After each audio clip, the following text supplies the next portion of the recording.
Kung balikon nako og huna-huna sugod sa daycare, kinder, hantod nga graduate nako, makaingon ko nga dako na gyud ang akong nausab.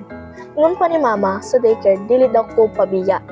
Ugson pa ko pagsuwat o kon mag-drawing. Pero kay si mama asikaso kaayo labi na sa akong sul-oton, gusto niya limpyo og neat ko kitaon. Kada sud sa eskwelahan, mao nga neat and clean award gyud ang akong nadawat.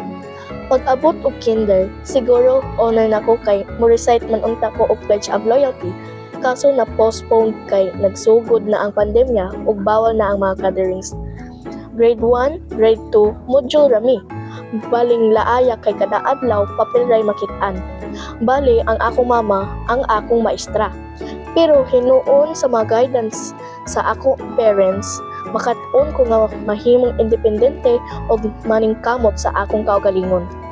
Bahin sa akong pag-eskwela na ay mga medyo lisod nga leksyon. Apan kadto nga mga hagit ang naghimo na akong mas lig-on karon. Dili na ko ni maabot kung wala akong ginikanan nga kanunayang nag-antos o nagsuportas nako sa tanan nakong kinanghanglanon. Dako sabang akong pasalamat sa akong mga advisor sa minglabay nga mga katuigan.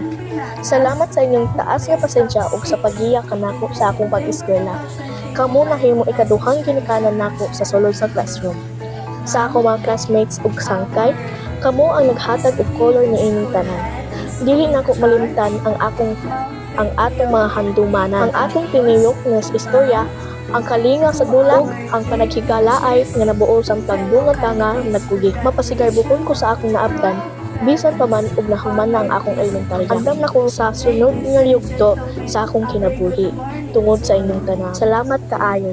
Our parents and guardians, thank you for your love, sacrifices, and endless support. Every early morning, every word of encouragement, and every effort you make for us help bring us to this special day.